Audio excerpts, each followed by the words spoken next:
¿Están cambiando los equilibrios parlamentarios en España? La votación de ayer en el Congreso de los Diputados, en la que Pedro Sánchez consiguió sacar adelante su solicitud de prórroga del estado de alarma, ha demostrado que algo se está moviendo.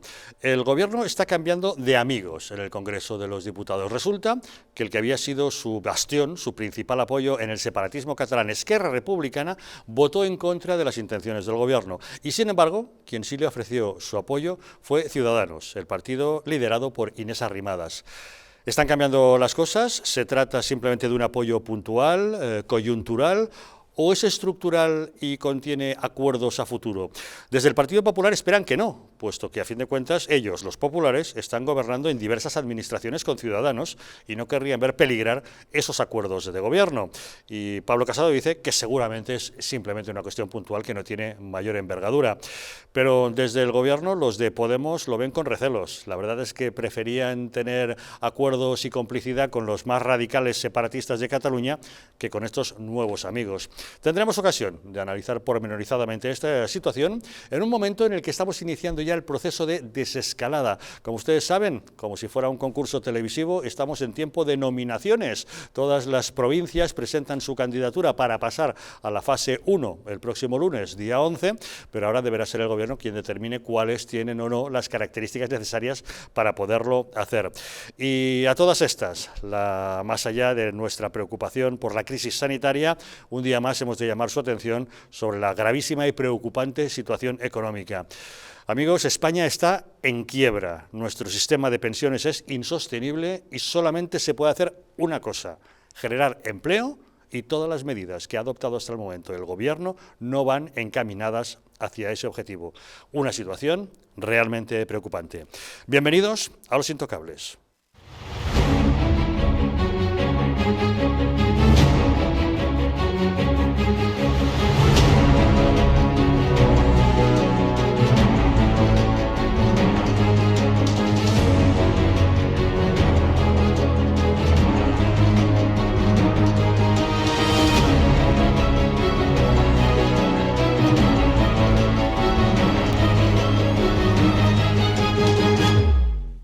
Muy buenas noches. Pueden ustedes sintonizar Los Intocables en las frecuencias 24, 45 y 57 de la TDT de Madrid, vernos en Aragón a través de la 8 de Zaragoza y en la Comunidad Valenciana a través de la 8 Mediterráneo. Desde cualquier otro lugar de España o incluso del mundo, si lo desean, nos pueden sintonizar a través de Internet mediante la dirección eldistrito.es o distritotv.es. Estamos, como saben, en nuestro canal de YouTube y en las redes sociales, en Twitter y en Facebook, y si desean enviarnos mensajes a través del WhatsApp, cuentan para ello con el teléfono 669 72 86 73. Y para abordar los asuntos que hoy nos ocupan esta noche en la mesa de Los Intocables, nos acompaña don César Sinde. ¿Qué tal, César? ¿Cómo estamos? Buenas noches. Buenas noches, Javier. Gracias por acompañarnos. A ti. También con nosotros Fran Simón. ¿Qué tal, Fran? Muy buenas noches. Buenas noches, Javier. Nuestro economista y analista financiero de cabecera, que hoy nos vas a tener que desgranar la situación económica real de España y la amenaza que se cierne sobre nosotros. Preocupante. Realmente preocupante. Y de eso vamos a hablar de inmediato, pero antes, si me permiten, y hablando de economía, una pregunta para ustedes. ¿Llegan bien a fin de mes? ¿Se encuentran con problemas financieros? Porque si es así, en Préstamos Madrid podemos tener la solución a sus problemas. Con más de 1 millón de microcréditos concedidos, hemos solventado las dificultades económicas de miles de españoles como usted. En prestamosmadrid.com resolvemos sus preocupaciones de liquidez con la ventaja de tener el primer préstamo sin intereses para todos los telespectadores de Los Intocables. Tan solo tienen que registrarse en la página web. Les leo exactamente cómo se escribe: www.prestamos-madrid.com, y conseguirán hasta 600 euros, sin sorpresas y sin esperas. Recuerde, regístrese en prestamosmadrid.com y solo si se identifica como seguidor de Los Intocables obtendrá el primer préstamo sin intereses. Y empezamos hablando de economía, puesto que la situación es realmente preocupante. España está en quiebra. Nuestro sistema de pensiones es insostenible. Cada vez son más las personas que dependen de un salario que debe pagar el Estado. Tenemos más de 10 millones de pensionistas. Si a eso sumamos desempleados y empleos públicos, son más de 20 millones de personas las que están cobrando de nuestros presupuestos generales. Y los cotizantes son cada vez menos. La única salida es generar más empleo, pero las medidas económicas que está tomando el Gobierno no son las adecuadas.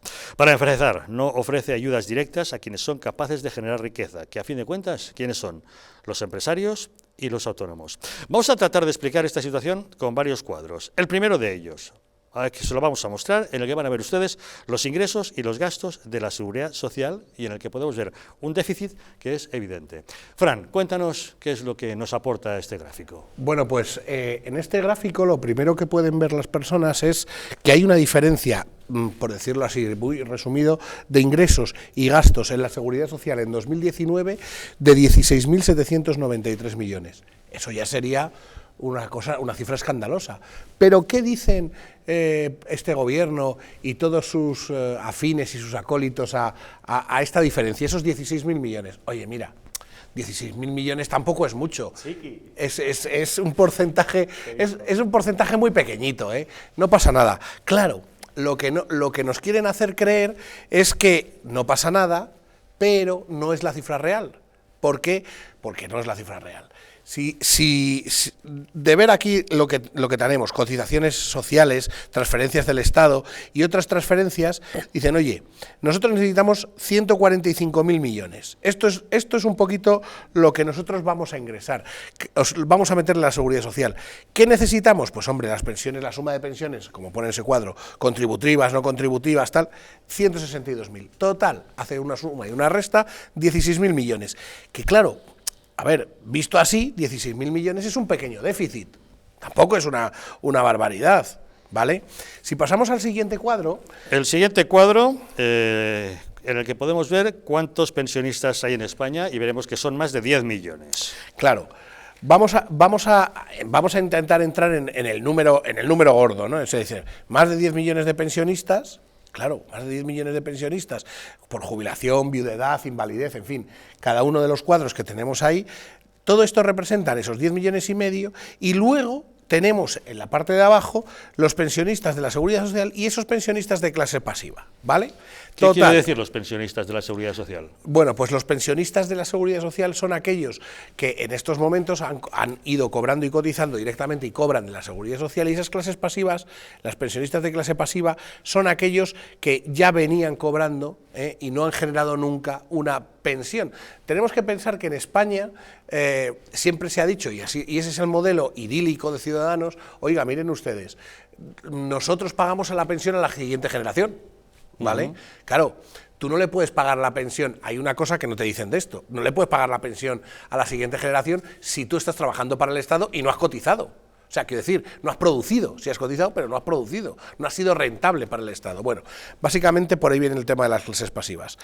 Siendo estos los datos, en número, ya se ve que son 10 millones y medio casi de pensionistas. Si pasamos al siguiente cuadro... El siguiente cuadro sería el de ¿qué son esos pensionistas y cuánto nos cuestan esas pensiones? ¿Cuánto nos cuestan? Correcto. ¿Cuánto nos cuesta eso? Bueno, la realidad es que cuando estamos viendo que la pensión de jubilación son 92.000 millones, la de viudedad 21.000, invalidez 12.000, en fin, Aquí se ve en el cuadro, ¿verdad? Las no contributivas 2.000, todas estas. En total, 177.906 millones.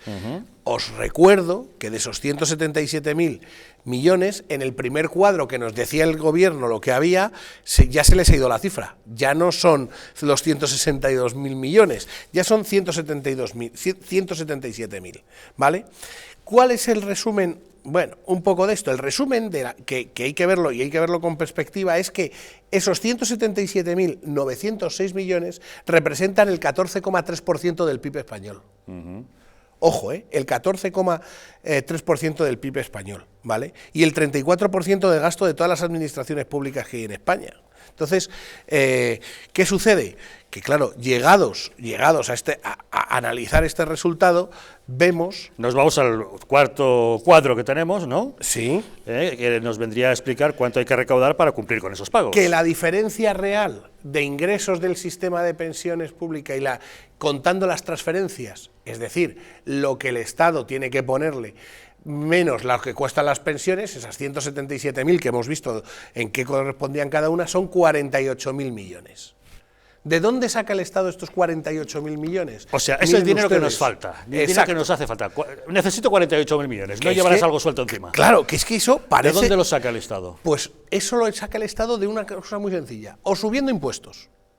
Pues, o emitiendo deuda. Tenemos ya una presión fiscal que no se puede permitir muchas cosas, y nuestra deuda tampoco se puede permitir muchas alegrías. Claro, entonces, si no te pueden subir más los impuestos, porque nuestra cuña fiscal ya es brutal y salvaje, si resulta que la deuda te la compran y te la compran mal, que ya estamos emitiendo intereses, y que esto supone, esos 48.000 millones, suponen el 3,9% del PIB, pues en fin, díganme ustedes cómo vamos a mantener esto en el tiempo.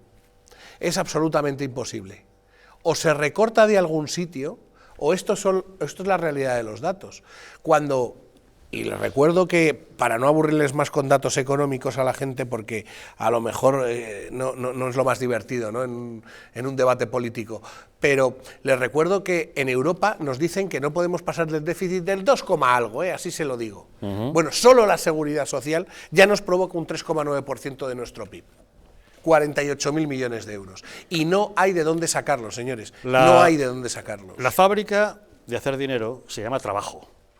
Los trabajadores son los que con su actividad generan ese dinero. Los trabajadores tienen trabajo cuando hay empresas. Las empresas las crean los empresarios. Un empresario genera riqueza, da trabajo a mucha gente, les paga el sueldo, que a su vez producen algo que se vende, genera de riqueza, y eso genera movimiento de dinero. Las empresas parten de la iniciativa privada, pueden partir también de la iniciativa pública, pero lo lógico para la buena salud de una sociedad, económicamente hablando, es que las iniciativas privadas vayan generando mucha riqueza.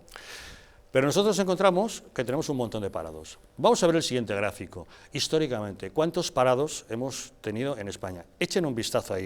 Podrán apreciar claramente las franjas en azul, épocas gobernadas por el Partido Popular, las franjas en rojo, épocas gobernadas por el Partido Socialista. Nos remontamos a la época de Aznar, donde hay, bueno, una holgada situación de empleo, hay una buena situación, que en la época de Zapatero se mantiene durante un tiempo, pero luego se hunde radicalmente. Tiene que llegar otra vez un partido como el Partido Popular, un gobierno en este caso de Mariano Rajoy, para levantar otra vez el empleo, y al entrar en Sánchez se hunde. Vale que ya se venía hundiendo, pero es que ahora se hunde muy radicalmente por la crisis del coronavirus. ¿Qué análisis hacemos de este gráfico? Pues una vista con mucha preocupación. Si podemos volver un segundo al gráfico, os diría que en la época de Zapatero, en esta famosa crisis de 2008, fijaos en el pico que hay del PIB que baja y cuánto aumenta el paro, ¿vale? ¿Y se acuerdan ustedes de lo mal que se pasó en esa época? ¿Os acordáis de que decíamos la gente viviendo de Cáritas? O sea, imaginaos, lo mal. No sé, es que esto no hay que perderlo de vista. Bueno, pues ahora mismo, si nos ponemos en el final del gráfico, estamos en peor dato de PIB que cuando Zapatero. ¿Qué se nos va a venir encima si en aquella ocasión había millones y millones de familias que no podían comer? Este dato no recoge el dato que es técnicamente, no podemos exponenciarlo. Si este dato lo exponenciamos, significa que nos podemos ir a un PIB de una caída de cerca del 20%. Imaginaos eso comparado con la gente que se va a ir al paro, que ya lo sabemos. La crisis va a ser monumental. Pero es que según este gráfico vemos que efectivamente en las épocas del PP el PIB se mantiene alto y el paro baja.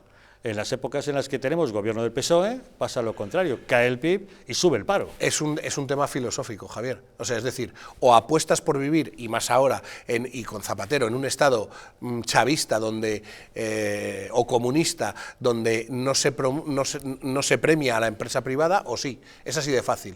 Y un país que en la actualidad es lo que es, con 22 millones de personas, vamos a hacer el número gordo, aunque luego me critiquen por ello, pero donde 22 millones de personas viven del Estado y 14 millones de personas son las que aportan al Estado, es técnicamente insostenible. No se puede sostener. Si a estos datos le sumamos lo que hemos dicho de las pensiones, imaginaos, es que no hay dinero, es que no hay. Como un día alguien nos cierre el grifo y nos lo van a cerrar, ¿me explicáis cómo se pagan los sueldos? O sea, yo que soy un empresario y cualquier trabajador no puede mantener a 4 personas. Es imposible. Vale, entonces el gobierno lo que tendría que estar haciendo sería fomentar la creación de empleo. ¿Y eso cómo se hace? Pues dando ayudas fiscales y ayudas de todo tipo a los empresarios para que puedan abrir empresas, para que puedan funcionar y para que puedan dar trabajo. Hay que flexibilizar el mercado laboral, lógicamente. Hay que dar incentivos fiscales a estos empresarios para que no forrarles a impuestos, ¿no? Y Javier, hay una cosa que es, y se ha demostrado en ese gráfico, en los gobiernos del Partido Popular, y yo soy muy crítico con ellos, y en especial con el último de Rajoy, sabéis que he sido muy crítico, pero es verdad que las regulaciones bajaban. Pongo un ejemplo muy fácil. Si para abrir un bar necesitas hacer 500 papeles y documentos, eso va en contra del negocio. Nadie va a abrir bares. España es uno de los países en los que la burocracia es más complicada a la hora de abrir empresas. Exacto. Hace falta no sé cuántos números de gestiones frente a otros países que con 2 o 3 gestiones se abre un negocio. Es suficiente. Entonces, ¿qué pasa? Que todas esas cosas en España nunca pasan. El ejemplo, los ERTES. La gente se ha pegado para hacer ERTE, las empresas no le están llegando a la gente. Esto es un caos. El problema es que esto es un caos. Y claro, aquí ya estamos hablando no solo de un virus, que es una desgracia para todos, sino el virus de la economía, que la gente tiene que comer y dar de comer a sus hijos. ¿Qué vamos a hacer si no les puede, si un padre de familia no puede alimentar a sus hijos? ¿Qué vamos a hacer? Como tú recordarás, ayer en el debate parlamentario un asunto que se ponía sobre la mesa era la duración de los ERTES. Es decir, el gobierno trataba de amedrentar a la oposición diciendo, como ustedes no me toleren que yo continúe con el estado de alarma, los ERTES decaerán, con lo cual los empresarios tendrán que tragarse de nuevo a sus trabajadores que ahora están cobrando del Estado, les van a tener que pagar ellos el sueldo.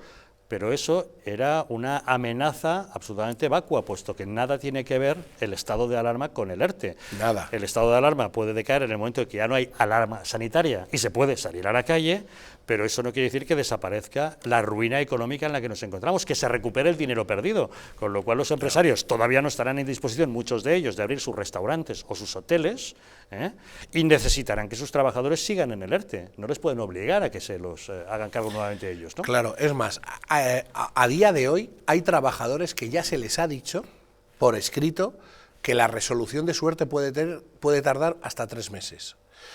Ahora dime, tú como empresario tienes 2 opciones: abrir un negocio y asumir que no tienes para pagar a tus trabajadores y sacarlos del ERTE, y entonces te viene la ruina, ¿vale? ¿Qué haces? O cierras tu negocio o dices, los despido, haces un ERE directamente, los despido, con lo cual vamos a ir a más paro. Pero teóricamente ahora los ERTES que se han concedido ponen como condición de que una vez usted recupere a sus trabajadores no les podrá despedir en el plazo de 6 meses. Claro. ¿Podrá cambiar de ERTE a ERE? No, tampoco. No en un principio, porque lo que está haciendo el gobierno es chantajear a los empresarios. Es un cuello de botella que no está ayudando al empresario, no, le está dificultando más. Al empresario le va a obligar a quebrar la sociedad, a cerrarla. Le va a obligar. Si yo me tengo que quedar pagando, claro, si yo es posible que entren muchas en concurso de acreedores, claro, pero es que esto es más fácil. Si yo tengo que abrir una empresa y no tengo dinero para pagar a mis trabajadores y los tengo que tener sí o sí, ¿qué hago, Javier? ¿Qué hago? ¿Me arruino yo?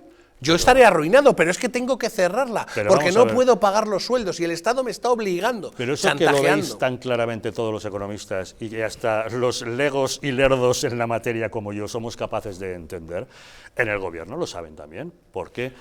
¿Por qué no están tomando medidas sensatas que ayuden a la creación de empleo? ¿O es que lo que buscan justamente es lo contrario? Bueno, hay diversas teorías. La teoría y el análisis político es que para la gente, para estos comunistas o socialcomunistas, cuanto peor mejor, les puede ir bien así, y estamos hablando en clave política, y luego yo tengo mi propia teoría, que es que no saben lo que hacer. O sea, yo creo que esto les ha superado de tal manera que no saben lo que hacer. Pues que pregunten a gente que sepa, ¿no? Claro, pero es que resulta que cuando han preguntado a gente que sepa, y me consta, les ha dicho que el camino evidentemente no es este. Que el camino puede ser un rescate de Europa, que el camino puede ser usted deje de tanto gasto superfluo que tiene, y gasto superfluo es el único país con 4 vicepresidencias. Para empezar, tú y yo siempre hemos hablado, Fran, de esta industria política que es muy pesada.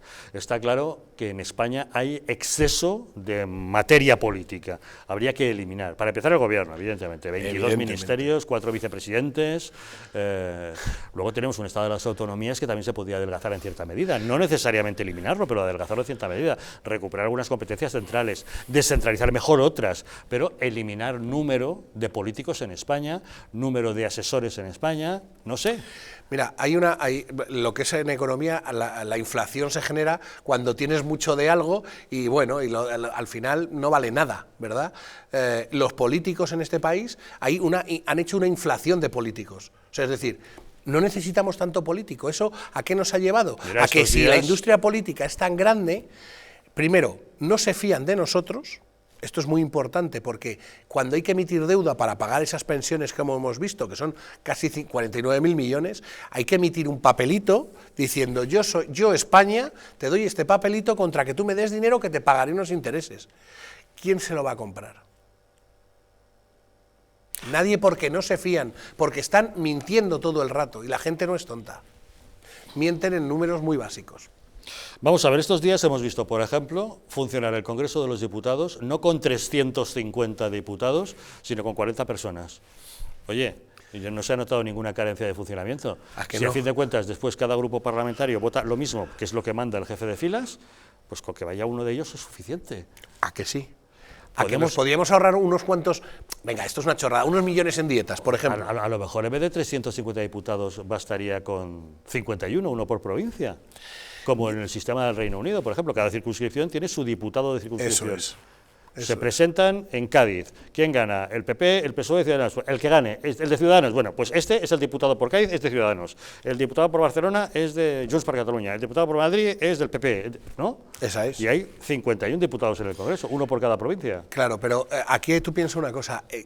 Todo esto es una pirámide. Si el sistema político no funciona, ese sistema político genera unas leyes económicas, ¿vale?, que hace que el sistema en sí no funcione. Esto que digo es tremendo, es decir, para mantener a la administración política, ellos mismos se crean leyes que hacen contratar a más funcionarios para que no funcione el sistema. Si yo, político, digo que para abrir una empresa en España necesitas tener 500 permisos, necesito contratar a alguien que haga esos 500 permisos, son funcionarios. 500 ventanillas diferentes en las que marear al ciudadano. ¿Y quién dirige esas ventanillas y quién pone esos funcionarios? Cuando hablamos de funcionarios, a mí siempre me gusta hacer una clara diferencia. Yo creo que en España hacen falta muchos funcionarios que sean bomberos, policías, médicos, sanitarios, maestros, funcionarios que cobran un sueldo público. De esos hacen falta muchos. Quizá los que sobran son otro tipo de funcionarios que administrativamente hacen falta unos cuantos, lógicamente, pero a lo mejor no tanto y mucho menos con las nuevas tecnologías. Vamos, hay un ejemplo y eso se está estudiando en diferentes universidades. En el tema económico, con esto del coronavirus, del COVID, se ha visto que la masa funcionarial, por ejemplo, de sanitarios es baja, se necesita más por habitante. La industria política que conlleva la gestión de esos sanitarios sobra, o sea, sobra el 90% de eso. Pues eso se podría equilibrar. A ver, César, ¿qué impresión te da? Bueno, es que habéis comentado, y Fran ha comentado tantas cosas tan interesantes que no sé por dónde meter la cuchara en una fuente tan grande, ¿no? Pero decías tú, Fran, que por ejemplo nos faltan 48.000 millones como poco para cuadrar las cuentas, ¿no? Y estaba haciendo recordatorio de algunas grandes despilfarros que hay en España, que son en términos de miles de millones de euros. Solamente en salarios públicos, por hilar con lo último que estabais diciendo, la masa salarial del sector público en España son 142.000 millones, que es el 12% del PIB, y luego a eso suman las pensiones. Claro. Exactamente. Entonces, yo digo una cosa, de esa masa salarial, de todo ese empleo público que hay, sean funcionarios por oposición o contratados indefinidos o por obra y servicio, por cualquier circunstancia, claro, es que hay que hacer una auditoría, evidentemente, y seguramente hay un montón de personal que no hace ninguna falta que esté ahí porque son cargos políticos o porque son cargos redundantes, porque con los 4 niveles administrativos en muchas ocasiones es así. A finales de los 70 España tenía apenas 1 millón de funcionarios y hoy en día el número de contratados públicos se ha duplicado y la población española no se ha duplicado. Por tanto, ahí hay una ineficiencia más que evidente que habría que corregir. exceptuando profesiones o perfiles profesionales que son evidentemente imprescindibles, como policía, ejército, guardia civil, médicos, sanitarios, que eso sí que son personal público necesario. Por tanto, yo creo que sería más que viable, y tenemos un experto en economía en el programa que me lo puede, bajo su criterio, confirmar, de esos 142.000 millones de masa salarial pública total que hay en España, yo creo que sería razonable eliminar casi un 30-40% y seguiríamos manteniendo los servicios públicos esenciales. Mira, fijaos, ¿no? como dice el profesor Brown, que a mí me encanta, cuando dice, hay que comparar siempre con cosas que entienda la gente, ¿vale? El Ayuntamiento de Madrid, para que luego no digan que siempre le damos un palo a la izquierda. El Ayuntamiento de Madrid está formado por unos 56.000 funcionarios. ¿Sabéis que la suma de los trabajadores de Santander, BBVA y Iberdrola no llega a los funcionarios que tiene el Ayuntamiento de Madrid en España? ¿No os parece un dato realmente salvaje? Pero Es que la dimensión de la administración es tan grande. Pero hay que diferenciar mucho qué tipo de funcionarios, porque un ayuntamiento necesita tener policías municipales. Sí, bueno, eso es un tipo de funcionario. Te digo, bomberos, el 22%. Bomberos son funcionarios también. Puede ser personal de limpieza, los camiones de basura que riegan las calles, barrenderos, eso es personal público del ayuntamiento. O contratas pueden ser también. Eso te iba a decir, eso te iba a decir. En este caso, muchas son contratas y en el Ayuntamiento de Madrid. Pero yo no quiero poner un ejemplo como el Ayuntamiento, quiero poner un ejemplo global. O sea, después de esta pandemia que estamos viviendo, tenemos que aprender que el mundo tiene que cambiar. Y tiene que cambiar por una razón muy fácil, y adaptarnos a ese mundo, y los políticos son los primeros que tienen que hacerlo. Una razón muy fácil, es que no hay dinero, y hay que invertir, lo hemos visto, hay que tener muy claro que hay que invertir en salud y en tecnología. La vida nos la ha salvado la salud y la tecnología. Bien, ¿por qué no favorecemos esos sectores, por ejemplo, en España? Favorezcámoslo. Nosotros estamos aquí porque hemos tenido unos buenos sanitarios, aunque haya habido una mala gestión, y nosotros estamos aquí porque además se puede medio trabajar, que la gente lo ha aprendido a hacer, muchos de ellos en el teletrabajo. Bien, vamos a aprender que la economía tiene que cambiar hacia ese sentido y no tenemos que empezar a dar dinero a la gente porque sí. La gente tiene que trabajar, no vivir de los subsidios, porque en cuanto la gente vive de los subsidios, los países quiebran. Es que no hay más, y el problema es que ya llegamos tarde, no tenemos dinero. Se está hablando del rescate de España, y hay mucha gente que dice, y tiene cierto sentido, bueno, a ver cuándo nos rescatan y nos cerramos esta herida que tenemos tan brutal. Claro. Pero es que en rescate es tan duro. Sí, es que hay que vivirlo, ¿eh? Pero va a ser duro, pero esto es como cuando tienes una enfermedad muy grave y al final los médicos, nunca mejor dicho, el paralelismo sanitario, al final la única conclusión a la que llegan es que te tienen que meter en quirófano, abrirte en canal para sacarte lo que sea que tienes dentro, que es una operación dolorosa, que va a ser complicado, pero o eso o la muerte. Pues esto es lo mismo. Yo me estaba acordando que en 2019, que hasta donde yo sé fue un año sin coronavirus y sin pésima gestión sanitaria y económica por parte del gobierno, en 2019 se pagaron 26.157 millones de euros solamente en intereses de la deuda, por la enorme deuda pública que tenemos. Pedro Sánchez, hasta la crisis del coronavirus, en lo que lleva de presidente del gobierno, ha incrementado el gasto público total en 20.000 millones de euros. Entonces, cuando desde hace muchísimos años muchas personas, y creo que los tres que estamos en esta mesa lo hemos defendido desde hace muchísimos años, que hay que acabar primero con el déficit ejercicio tras ejercicio y después con la deuda pública. Eso lo ha recordado Bruselas constantemente. Sí, claro, pero aquí no se ha hecho caso. Ahora mismo el peso del sector público sobre el PIB que hay está en el 41%, si no recuerdo mal, pero las previsiones que tiene el gobierno de Sánchez con todo este gasto público que va a incurrir, con la excusa del coronavirus, que no como causa del coronavirus, llegaremos prácticamente a un 51% de peso del sector público sobre el PIB. Eso es insostenible. Y tiene toda razón Fran cuando dice eso. Entonces, aquí hay que hacer una reforma. Yo recuerdo hace unos años que salió un informe, por ejemplo, de UPyD, que no es muy sospechoso de ser muy ultraliberal, no era un partido muy sospechoso de ser ultraliberal, que decía que la supresión del 90% de los ayuntamientos ahorraría 16.000 millones de euros. Pero es que en España, además, entre todos los 4 niveles administrativos se gastan en subvenciones 36.000 millones de euros. Un informe de la Cámara de Comercio decía que la supresión de las diputaciones provinciales ahorraría 23.000 millones de euros. Es que aquí empiezas a sumar, y es que aquí no es que tengamos muchos loritos que sumado comen mucho chocolate, no, es que tenemos un montón de loros que comen toneladas de chocolate, porque es que aquí empiezas a ver conceptos de gasto y no bajan de 20.000 millones muchos de ellos, que son suprimibles. Pero que siempre estamos, la izquierda ha conseguido hacer canal ese discurso falsario de confundir las prestaciones con las administraciones, que son cosas muy distintas. Hombre, ten en cuenta, César, que cada vez que se habla de recortar el gasto público, la izquierda sale como Claro. una pantera diciendo, ¿cómo? ¿Recortar en sanidad y en educación? Eso es lo que pretende la derecha. No, oiga, no, el gasto público Pero además, se gasta en Javier, muchas más cosas además de sanidad. Ojalá se invierta todavía más en sanidad y en educación. Pero, donde hay que recortar es gasto público de muchos otros aspectos. Y No, permitidme pero- otra mentira que siempre nos cuentan, ¿no? Es que la izquierda se preocupa del que menos tiene, y es mentira. Y es mentira, lo que hace es meter en la bolsa a más gente que menos tenga. O sea, en este país, el centro derecha, y eso está demostrado, y con el cuadro que tiene César detrás se puede ver, cuando el centro derecha ha gobernado en este país, es cuando mejor ha vivido la gente. Eso es un hecho objetivo. Porque hay cuando menos paro, pobreza hay más trabajo y por tanto crece el Producto Interior Bruto. Claro, y no dejas a nadie atrás. Es que esa es la manera de no dejar a nadie atrás. Pues nos encontramos en una situación económicamente dramática. Más allá de nuestra preocupación por la pandemia, por las consecuencias sanitarias de esta grave crisis, nos estamos preocupando ya muchísimo por la situación económica. El Gobierno no está haciendo lo que debe. El Gobierno tiene que ayudar a que se pueda generar riqueza. ¿Y cómo se genera riqueza? Teniendo trabajo. En estos momentos tenemos más de 8 millones de parados ya en España y seguimos con el contador en marcha. Lo que hay que hacer es incentivar la creación de empresas, la creación de puestos de trabajo, ayudas fiscales a los emprendedores, a los empresarios, a los autónomos, a los comerciantes, y incentivos para que puedan contratar gente y que la gente tenga un trabajo. Si la gente tiene trabajo y gana dinero con ese trabajo, genera riqueza para el país. Si la gente no tiene trabajo y cobra un subsidio estando en casa, lo único que genera es pobreza para todo el país.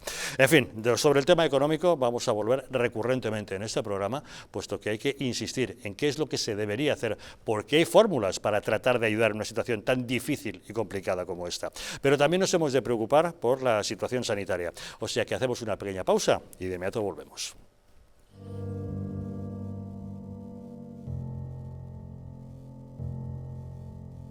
España no va a tener, como mucho, más allá de algún caso diagnosticado.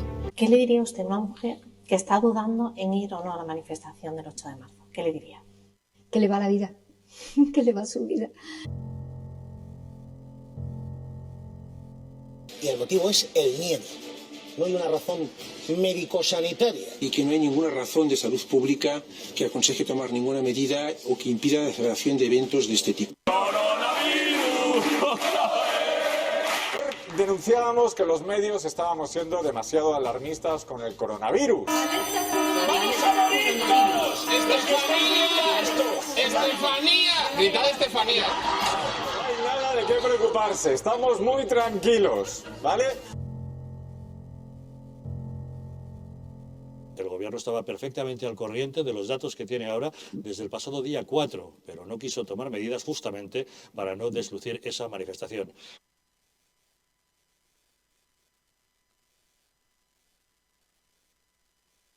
Para que no se vuelva a repetir, colabora con nosotros y lucharemos por ti.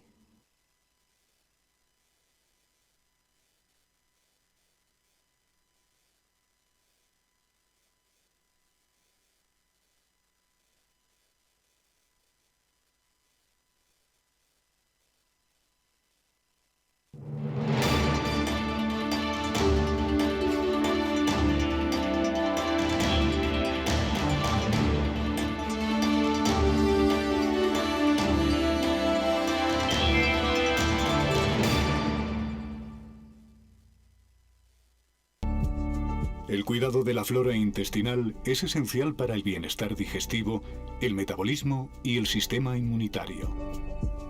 La combinación de prebióticos y probióticos de Symbioline Megaflora, con 2 mezclas estandarizadas de LA5 y BB12, aporta más de 35 billones de microorganismos vivos. Y la vitamina B6 contribuye al metabolismo energético normal. Symbioline Megaflora, de Mundo Natural. ¿Está hundido tu colchón? ¿Estás cansado de tu viejo sofá?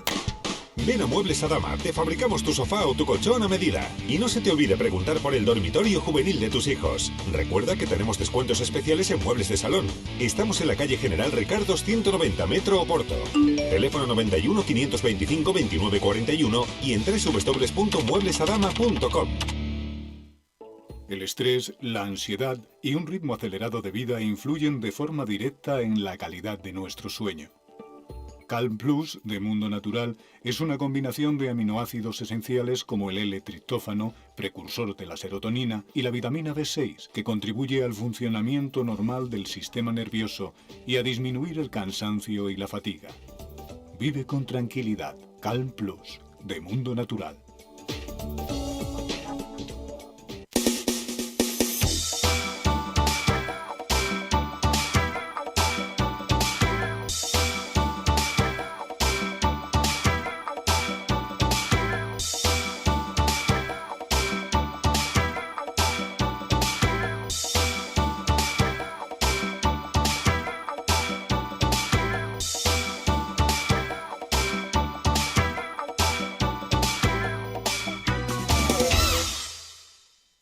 ¿Llegan ustedes a fin de mes? ¿Tienen algún problema económico que les plantee dificultades? Si es así, en Préstamos Madrid tenemos la solución a sus problemas.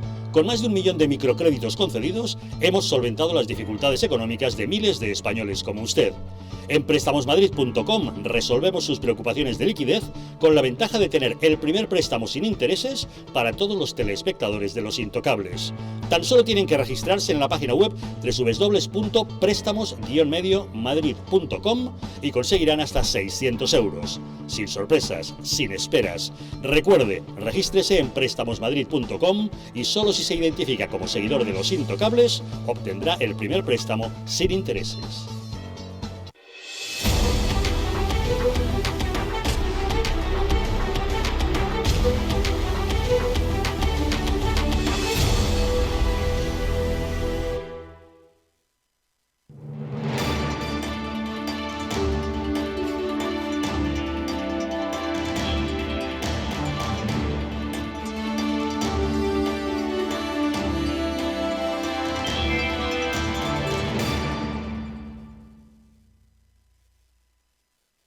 ¿Sabías que nuestro intestino aloja una estructura que fabrica y conserva el 80% de nuestras defensas?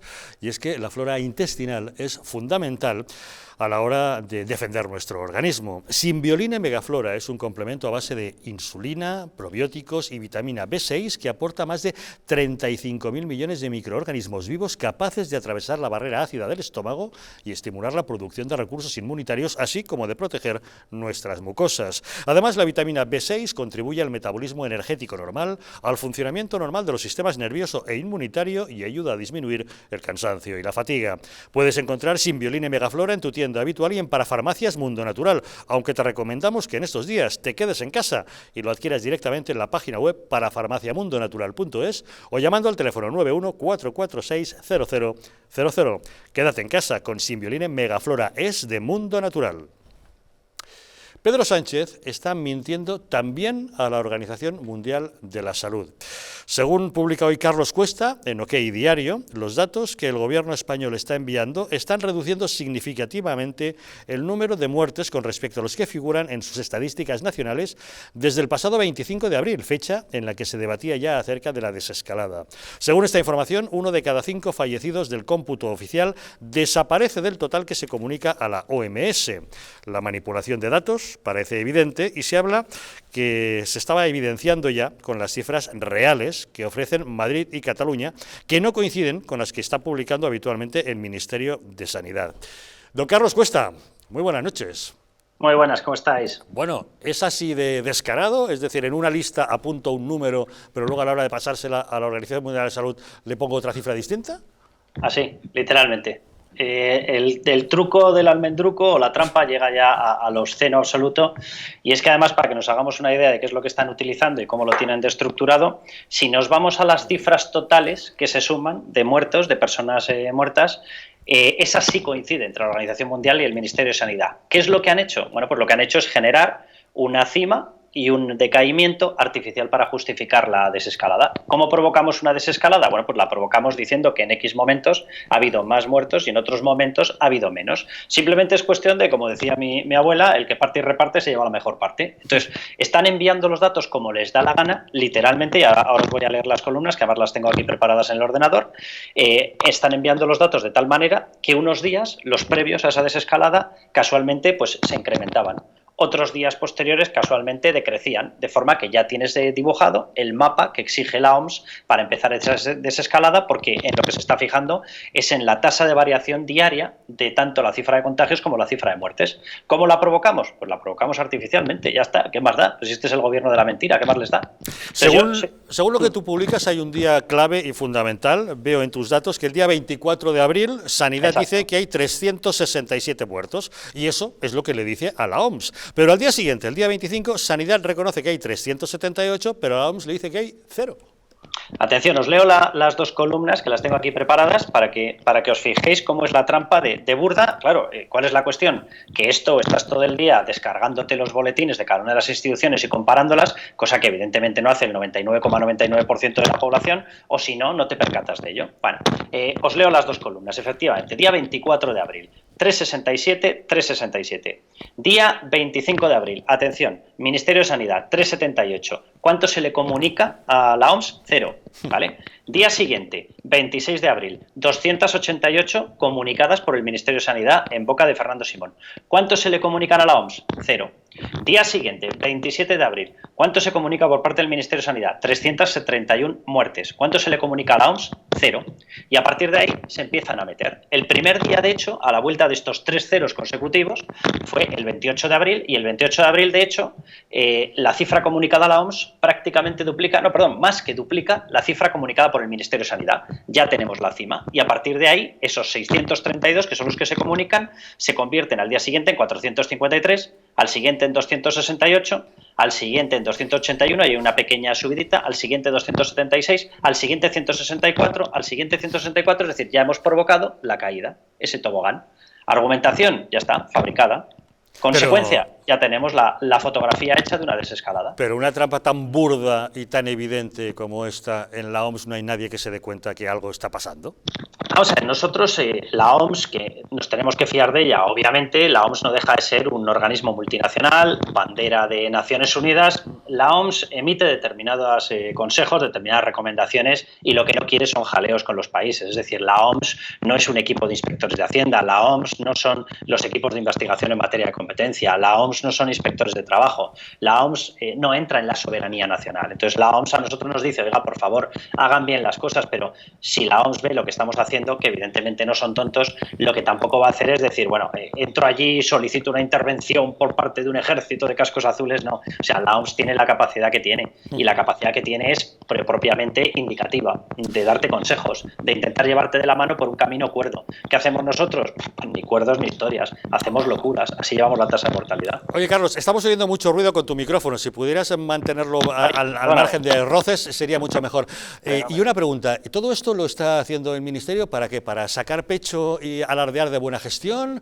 ¿Para poderse subir al carro de la desescalada sin que en la OMS le llamen la atención? ¿Qué es lo que pretenden? Vamos a ver, aquí hay una doble cuestión. O sea, por un lado ha ido la crisis humanitaria, por otro lado ha ido la crisis económica. Este gobierno ignoró las dos, y eso lo hemos visto en declaraciones, la económica de Nadia Calviño, la otra en declaraciones de todos, de Pedro Sánchez, de Salvador Illa, de Fernando Simón. O sea, míticas frases 30 de enero asegurando, o 31, asegurando aquella famosa frase, Fernando Simón, de en España a lo sumo tendremos algún caso aislado de contagio. Bueno, a partir de ahí, después de haberlo negado todo, tienen la hecatombe, tienen una mortalidad brutal disparada, con víctimas mortales por todas partes, que nos lleva directamente a la tasa de mortalidad mayor de todos los países del planeta. Pero luego lo que les ha ocurrido es que se les ha mezclado con una crisis económica también devastadora y brutal. En el Partido Socialista y en Podemos saben perfectamente que la izquierda solamente ha salido de los gobiernos por las crisis económicas. O sea, estos son tan sociales y tan humanos que el hecho de las víctimas mortales no los ha expulsado del gobierno nunca. O sea, es así de duro y así de triste decirlo. Pero ellos saben que la crisis económica sí, porque una inmensa parte de su voto es voto comprado. voto por una renta mínima, voto por una VPO, voto por una beca, son votos pagados, literalmente, y lo digo con esta crudeza porque es lo que siento, es lo que pienso y está constatado a lo largo de nuestra historia democrática. Entonces, ellos saben que lo que les puede echar es precisamente la crisis económica. Cuando ven que empieza día 20 de enero la desescalada de Alemania, se dan cuenta de que hemos tenido la mortalidad disparada, pero ahora viene que nos descolgamos del crecimiento económico de todo el resto de países. Cuando tú te descuelgas de la reactivación internacional, sus empresas empiezan a coger la cuota de mercado de las tuyas. Para que nos hagamos una idea, empresas como el Banco Santander, como Telefónica, como Iberdrola, la facturación suya en el exterior es un 80-85%.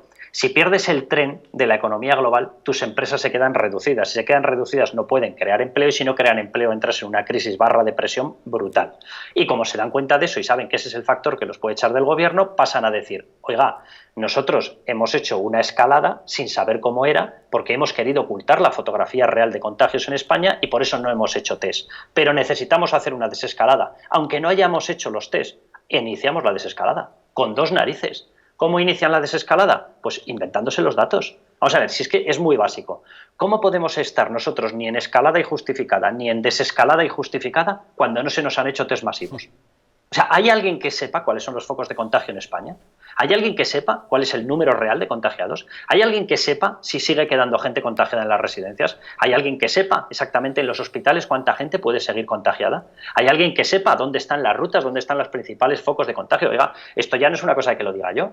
Es que ayer mismo, en sede parlamentaria, el presidente del gobierno admitió que no podían quitar el estado de alarma, y lo dijo él así, porque tenían focos de contagio sin vínculo conocido. Es que lo dijo él. Pero ¿cómo vamos a tener vínculos si no tenemos test? Si es que no tenemos el mapa de los contagios porque él no ha querido hacerlo. Porque empezamos tan tarde a blindarnos que si se hubiese hecho un mapa de contagios, se hubiese disparado de tal manera que se hubiese acabado el famoso debate político de si estaban gestionándolo bien o mal. No, no lo estaban gestionando ni bien ni mal, lo estaban gestionando pésimo. Y como han querido evitar esa fotografía, no tenemos el mapa. Pero necesitan hacer la desescalada económica. Bien. ¿Cómo la inician? Inventándose los datos. Lo malo es que ni siquiera aprenden de sus propios errores, porque tal como publicáis hoy también en OK Diario, resulta que el Ministerio de Sanidad sigue comprando mascarillas en China 20 veces más caras que las que les están ofreciendo empresas españolas. ¿Por qué persisten en seguir cometiendo el mismo error que ya ha sido detectado? Bueno, yo creo que esto ya es una combinación de ineptitud / maldad. O sea, y este gobierno, para entenderlo, solamente se puede entender con las 2 características. Tienen una dosis de ineptitud brutal, no saben comprar, no se han preparado para ello. El ministro de Sanidad es un filósofo, con todo mi respeto para los filósofos, pero como si me ponen a mí al frente del Ministerio de Sanidad. Pero yo qué sé dónde se compra y dónde se deja de comprar. Tienen una osadía, tienen una chulería muy propia suya, decretaron el mando único, que se lo exige la Constitución, eso es verdad, pero es que nunca pensó esta gente que, oiga, el mando único en el Ministerio de Sanidad. Vale, ¿alguien ha mirado lo que es el Ministerio de Sanidad en estos momentos? Por culpa de nuestro fraccionamiento autonómico, el Ministerio de Sanidad es una caja vacía. Entonces, ¿quién se va a poner a comprar ahí? Nunca se les ocurrió pensarlo, porque eran más autonomistas que nadie, eran más descentralizadores que nadie, eran más nacionalistas que nadie, eran más vendidos que nadie. Resultado, no hay nadie al frente de este barco, no había nadie que podía comprar. Y luego entramos en la parte maldad. Lo que ellos tenían muy claro es que no iban a permitir que una comunidad como la Comunidad de Madrid demostrase que era capaz de gestionarlo mejor que otra comunidad del Partido Socialista. ¿Cómo quitaban esa posibilidad de que se demostrase que unos saben gestionar y otros no? Asumiendo el mando único.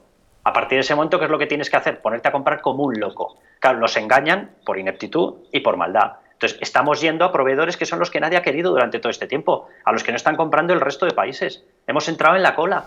Y como hemos entrado los últimos, estamos cogiendo los últimos proveedores. ¿A quién compramos? Pues lo peor que queda por ahí. Y luego, cuidado, porque a partir de ahí ya empieza la maldad. A mí estos contratos maravillosos en los que siempre acabamos siendo los más timados, y casualmente todos son empresas recién creadas, empresas donde aparece un excargo de los gobiernos de Rodríguez Zapatero, aparece una empresa ligada también. Y dices, oiga, aquí esto huele a podrido, pero a podrido, a podrido. Yo tengo toda la sensación de que aquí alguien está haciendo el agosto. Solamente os pongo una comparativa. En batas, el producto más básico, batas desechables.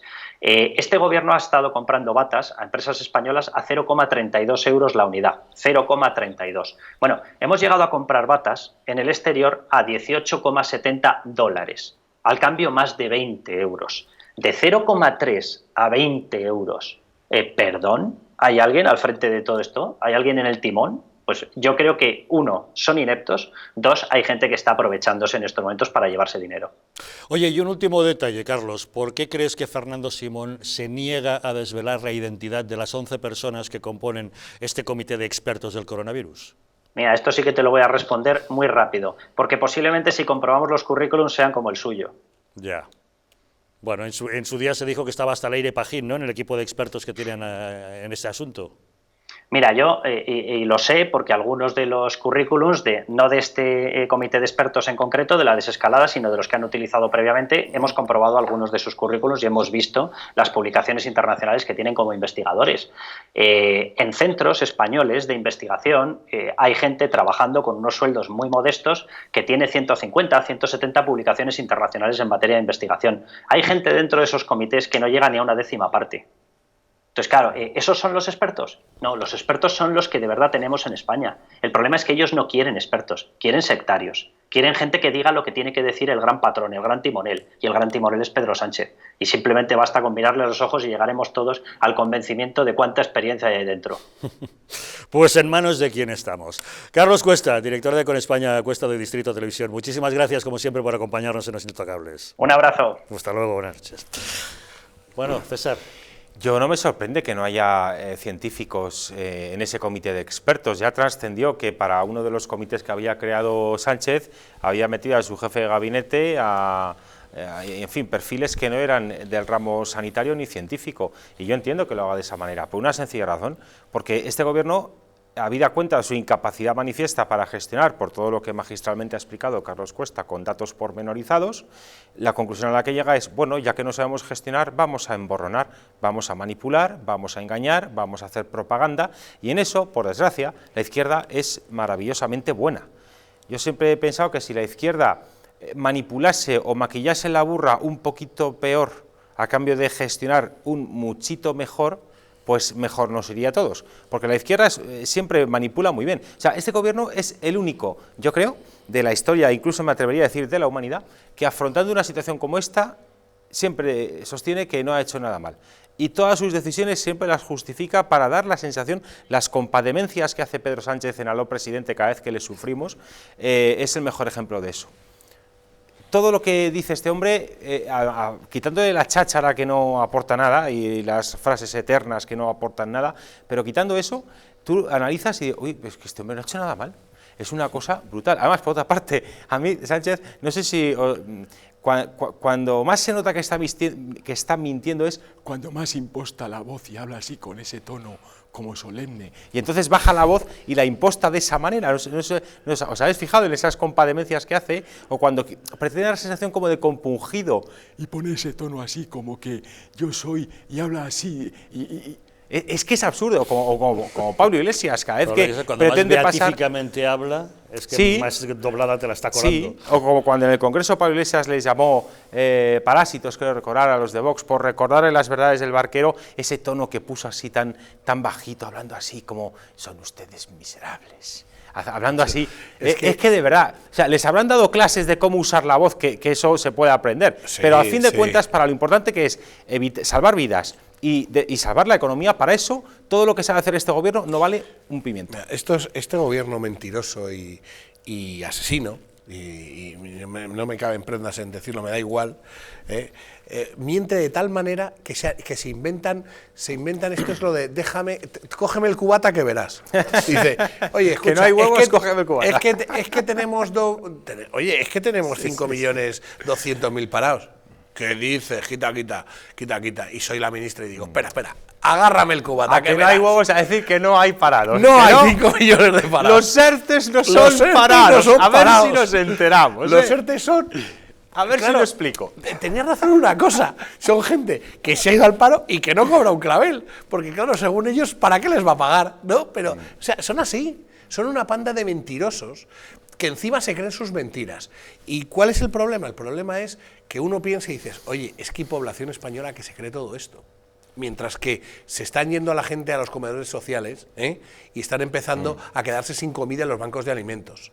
hay gente que les apoya a esta gente. Y oye, eso pero es, el escudo social, eso es, por Dios, eso es, Fran, acuérdate. Mira, César, es que a mí se me rasgan las ventiduras. Yo, mira, ves a estos, ahora nos ha dicho Carlos, las mentiras que les da a la Organización Mundial de la Salud. Pero si es que en el mundo tú hablas con alguien, yo que hablo con gente de fuera y me dice, Fran, perdóname, es que sois idiotas. Y tú dices, sí, ya lo sabía, pero ¿cómo nos veis desde fuera? ¿No? Y dice, vamos a ver, si tú tienes, ¿cuántos gobiernos tienes que gestionan la sanidad? 10 y 20, y vas a comprar a los mercados internacionales, es una simple cosa de andar por casa. ¿No comprará mejor uno que esté unificado y bien preparado que no 27 tíos a la vez? Dices, ah, claro, sí, es verdad, normalmente si tú vas a comprar al por mayor, en el caso de España, cuantos más Claro, espera, porque el Ministerio de Sanidad no tiene costumbre ni de comprar nada, ni de gestionar. Ese es el problema. Pero entonces, es que en este caso no es una cuestión de números, sino de experiencia. Claro. Lo ha explicado Carlos muy bien. Si es una caja vacía el Ministerio de Sanidad, si hace décadas que no se dedican a hacer esto, es a lo que me refiero. Tiene más experiencia cada una de las consejerías de sanidad de las comunidades Por autónomas. eso el vicepandemias no lo quiso, el Ministerio, cuando estaba negociando con Pedro Sánchez. Porque carecía de competencias. Están todas claro, pero fijaros una cosa. Imaginaros la diferencia de potencia de un ministerio con competencias y con profesionales, lo que nos ahorraríamos en este país que ahora lo necesitamos. Lo que nos ahorraríamos. Es que, simplemente en comprar y en saber comprar. La estructura de un Estado, un ministerio potente, su red de embajadas, una serie de contactos, ha de tener una capacidad enorme de, en la otra punta del mundo, poner en marcha mecanismos con gente sobre el terreno que conoce la situación, para decir, necesito urgentemente esto, ¿qué tenéis ahí que me podéis ofrecer allá? ¿No? Pones a trabajar, como son unos ineptos, Javier, pones a trabajar a tus embajadores, pones a trabajar a los embajadores que están aquí, de esos países, pones a trabajar al ICEX, que son expertos en comercio exterior. Simplemente tienes que levantar un teléfono y depende de ellos. Pones a trabajar a los verdaderos profesionales. Te coges a los mejores empresarios que hay en este país. Coño, que es que tenemos al mejor empresario que hay en el mundo, en este país, que se llama Amancio Ortega, que tiene su propia logística y su propia infraestructura. Llamas y le dices, ayúdame. Oye, ayúdame. ¿Y cómo se hace esto? Si es que no tienes ni que... Claro, como en este país y estos políticos prefieren criticar a ese señor... Es que está lloviendo sobre mojado ya demasiado y esto se está encharcando mucho y al final habrá que pedir responsabilidades de por qué lo están haciendo tan mal. Claro. En fin, y mientras tanto, ¿cómo va el debate político? Bueno, pues parece ser que el tablero parlamentario se ha removido un poco después de la votación de ayer. ¿Qué pasa? Esquerra Republicana ya no está apoyando al gobierno, pero ahora quien sí lo hace es Ciudadanos. Una pausa y les contamos.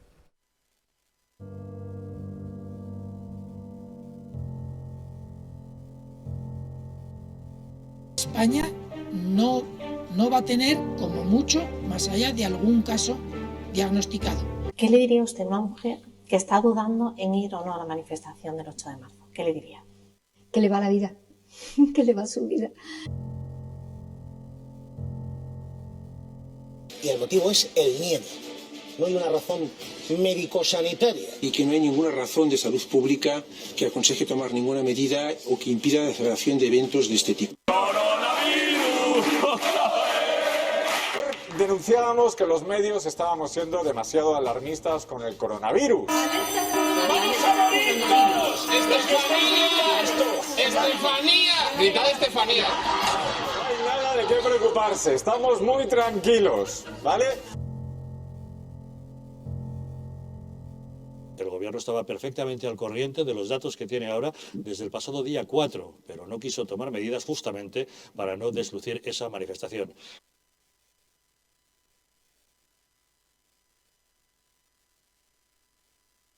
Para que no se vuelva a repetir, colabora con nosotros y lucharemos por ti.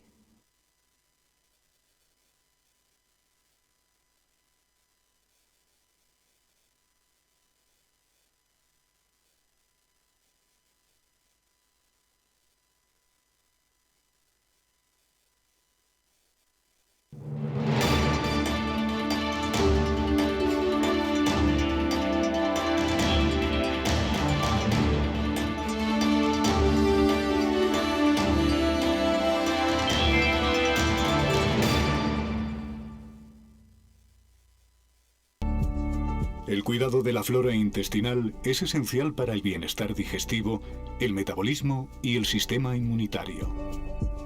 La combinación de prebióticos y probióticos de Symbiolin Megaflora, con 2 mezclas estandarizadas de LA5 y BB12, aporta más de 35 billones de microorganismos vivos. y la vitamina B6 contribuye al metabolismo energético normal. Simbioline Megaflora, de Mundo Natural.